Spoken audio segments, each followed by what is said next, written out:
Right CJP party ఢిల్లీలో జంతర్ మంతర్ వద్ద చేస్తున్న యొక్క ఆందోళన ధర్మేంద్ర ప్రధాన్ రాజీనామా చేయాలంటూ చేస్తున్న ఆందోళన ఎంత ఉద్రిక్తతకు దారితీస్తుందో కూడా మనందరూ కూడా తెలుసు. ఇదే నేపథ్యంలోనే ఇటు రాహుల్ గాంధీ కూడా విద్యార్థులను కొట్టారు అని చెప్పి విద్యార్థులను కొట్టాల్సిన అవసరం ఏమొస్తుంది అంటూ కూడా వాళ్ళు ప్రొటెక్ట్ చేస్తున్నారు, పీస్ ప్రొటెక్ట్ చేస్తున్నారు. ఎందుకు ఇదంతా చేస్తున్నారంటూ రాహుల్ గాంధీ కూడా వెళ్ళి అక్కడ ఈ యొక్క ప్రధాని మోదీ ఇంటిని ముట్టడించిన తర్వాత ఇటు దేశవ్యాప్తంగా మొత్తం మీద అల్జడు మొత్తం కూడా రేగెత్తినాయి అని కూడా మనం చెప్పుకోవచ్చు. అయితే రాహుల్ గాంధీని అటు ప్రియాంక గాంధీని అరెస్ట్ చేసిన తర్వాత దేశవ్యాప్తంగా కాంగ్రెస్ పార్టీ మొత్తం మీద వాళ్ళ ముఖ్య కార్యాలయం నుంచి బీజేపీ ఆఫీస్ ముట్టడికి ప్రయత్నిస్తూ ఉంటుంటే ఇక బీజేపీ పార్టీ ఆఫీస్ నుంచి బీజేపీ కార్యకర్తలు బీజేపీ వాళ్ళందరూ కూడా ఇటు రాహుల్ గాంధీ అదేవిధంగా కాంగ్రెస్ పార్టీ కార్యాలయాల ముట్టడికి చేశారు. దీంట్లో నిన్న రాళ్ళు అదేవిధంగా వచ్చేసరికి కర్రలతో కూడా ఒకరినొకరు విపరీతంగా దాడి చేసుకున్న పరిస్థితి కనిపిస్తూ ఉంది దేశవ్యాప్తంగా. అయితే ఇక దీని మీద మొట్టమొదటిసారి ఇటు ప్రధాని మోదీ స్పందించారు. ఇది చాలా ఇంపార్టెంట్ కీలక వ్యాఖ్యలు కూడా చేసినట్లు కూడా తెలుస్తుంది. ఇన్ని రోజులు కూడా దీని మీద ఎటువంటి వ్యాఖ్యలు చేయని ప్రధాని మోదీ దీని మీద దాదాపు మే నెల నుంచి కూడా ఇదంతా పెద్ద ఎత్తున ధర్నాలు దేశవ్యాప్తంగా సీజేపీ లాంటి పార్టీలు పుట్టి ఆ తర్వాత మొత్తం మీద ఇలాంటి జరుగుతూ ఉన్నా అంటే ఒక దేశంలో మరొక అపోజిషన్ లేదు అన్న తరుణంలో ఇలాంటి సీజేపీ పార్టీలు అది పోటీ చేసినా చేయకపోయినా యావత్తు యూత్ని జెన్సీని అదేవిధంగా యూత్ని అన్ఎంప్లాయ్మెంట్ని మొత్తాన్ని కూడా ఆకర్షిస్తూ ఉంది. కాబట్టి ఇది ఒక అపోజిషన్గా ఒక సోషల్ మీడియా అపోజిషన్గా దీన్ని మాత్రమే గుర్తించాలి. కాబట్టి అయినా కానీ ఇంత పెద్ద ఎత్తున ప్రొటెక్షన్లు అన్నీ కూడా చేస్తూ ఉన్నా కానీ ఇటువంటి ఏ విధంగా కూడా ప్రధాని మోదీ కూడా ఎటువంటి ఏ విధంగా స్పందించలేదు. బట్ ఈ రోజు ఆయన మొట్టమొదటిసారి స్పందించారు. సో అంటే ఏం స్పందించారు, ఎలా స్పందించారని చూద్దాం. దీని మీద నిన్న ధర్మేంద్ర ప్రధాన్ కూడా స్పందిస్తూ రాహుల్ గాంధీ విద్యార్థుల జీవితాలతో ఆటలాడుతూ ఉన్నారు. సో ఇది సబబు కాదు, వారి యొక్క ప్రాణాలతో రాజకీయం చేయడం సబబు కాదంటూ కూడా ఇటు ధర్మేంద్ర ప్రధాన్ మాట్లాడుతూ ఉన్నారు. సో పార్లమెంట్లో ఇటు కేంద్ర ప్రభుత్వం చర్చలకు సిద్ధంగా ఉంది. చర్చలకు సిద్ధంగా ఉన్నా కానీ ఇటు ప్రతిపక్షం మాత్రం ఇండియా కుటుంబం మాత్రం దీనికి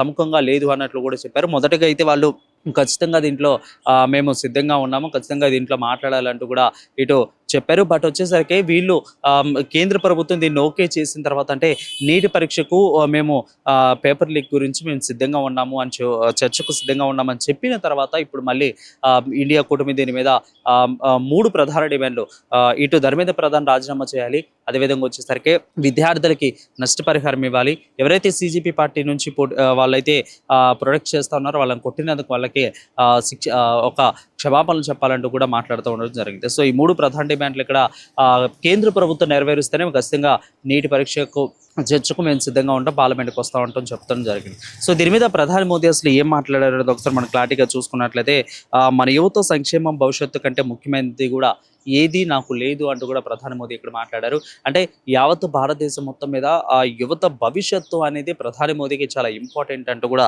ఇక్కడ మొదటి వాక్యంలోనే రాసుకోవడం జరిగింది. పేపర్ లీక్లలో పాల్గొన్న వారిని త్వరితగతిన కఠినమైన శిక్ష పడేలా మేము చూసేందుకు ఫాస్ట్ ట్రాక్ కోర్టులను కూడా ఏర్పాటు చేయాలని నిర్ణయించినట్లు కూడా చెప్పారు. సో అంటే ఈ యొక్క డెసిషన్ అనేది ముందుగానే ఒక ట్విట్టర్ వేదికగానో ఏ విధంగానో స్పందించినట్లయితే ఆయన మీడియా ముఖంగా లేదంటే ఎలాగోలా ఆయన సోషల్ మీడియా ద్వారా ప్రధాని మోదీ స్పందించినట్లయితే బాగుండేది. బట్ లేట్గా ఇప్పుడు పేపర్ లీక్లో పాల్గొన్న వారికి త్వరితగతిన ఈ రకంగా శిక్ష పడేందుకు కూడా మేము సిద్ధంగా ఉన్నాము అంటూ కూడా అంటే వాళ్ళకి కఠిన శిక్ష పడేలాగా చేయడానికి సిద్ధంగా ఉన్నామంటూ కూడా ఇక్కడ ఫాస్ట్ ట్రాక్ కోర్టులో ఏర్పాటు చేస్తున్నాము, వాళ్ళందరికీ శిక్ష పడేలాగా అంటూ కూడా ఇక్కడ చెప్పుకొచ్చారు. ఇక ఈ విషయంలో అవసరమైన అన్ని చర్యలు తీసుకోవాలని సంబంధిత అధికారులకు ఆదేశాలు జారీ చేశామంటూ కూడా ఇక్కడ చెప్పుకురావడం జరిగింది. ఇక విద్యార్థుల ప్రయోజనాలను పరిరక్షించేందుకు మేము తీసుకుంటున్న చర్యలు పరంపరలో ఇది ఒకటి అంటూ కూడా చెప్తా ఉన్నారు. అంటే ఎవరైతే ఈ యొక్క పేపర్ లీక్ సంబంధించారో వాళ్ళందరూ కూడా కఠిన చర్యలు తీసుకోవాలి అంటూ కూడా ఇటు అధికారులకు కూడా ఆదేశాలు జారీ చేశారు. ఇక మన యువత భవిష్యత్తుకు హాని తలపెట్టేవారిని ఎట్టి పరిస్థితుల్లో కూడా వదిలిపెట్టే ప్రసక్తే లేదు. ఇది చాలా ఇంపార్టెంట్. మన యువత భవిష్యత్తును కూడా ఈ రకంగా హాని తలపెట్టే వాళ్ళకి ఎటువంటి దాంట్లో కూడా ఎగ్జిబిషన్ లేదు అంటూ అదేవిధంగా వదిలిపెట్టే ప్రసక్తే లేదు అంటూ కూడా ఇక్కడ ప్రధాని మోదీ ఇక్కడ చెప్పడం జరిగింది. యువత భవిష్యత్తు చాలా ఇంపార్టెంట్ కూడా ప్రధాని మోదీ రకంగా ట్విట్టర్ వేదికగా దీని మీద రాసుకురావడం జరిగింది. సో దీని మీద మళ్ళీ కౌంటర్ ఇస్తూ రాహుల్ గాంధీ కూడా దీని మీద కౌంటర్ ఇస్తూ కూడా ఎమ్మటనే ట్వీట్ చేయడం జరిగింది. యువత భవిష్యత్తును నాశనం చేసింది మీరే కదా, ఇలా 13 మంది చనిపోయి ప్రాణాలు తీసుకున్న, ఆత్మహత్యలు చేసుకున్నా కానీ ఇంతవరకు స్పందించిన ప్రధాని ఇప్పుడు ఈ విధంగా యువత భవిష్యత్తు మాకు చాలా ముఖ్యమంటూ రాసుకురావడం హాస్యాస్పదం అంటూ కూడా ఇటు కాంగ్రెస్ నేతలందరూ కూడా దీని మీద ఒక్కొక్కరు స్పందిస్తున్నారు. సో చూద్దాం. ఈ రోజు పార్లమెంట్ అయితే 3 రోజులు కూడా అంటే 20, 21, 22 వరకు కూడా ఇది వాయిదాలు పడతా వచ్చింది. మరి ఈ రోజు ఏ విధంగా జరుగుతోంది? సో కేంద్ర ప్రభుత్వం నీట్ పరీక్షల చర్చలకు సిద్ధంగా ఉందా? అసలు ఏ విధంగా ఉండబోతుంది? వాడివేడి చర్చ ఇటు ప్రతిపక్షానికి అటు అధికార పక్షానికి ఏ విధంగా ఉండబోతుంది అనేది వేచి చూడాలి. కెమెరామెన్ నరేష్తో ఆంధ్రప్రభ నుంచి వరుణ్, హైదరాబాద్.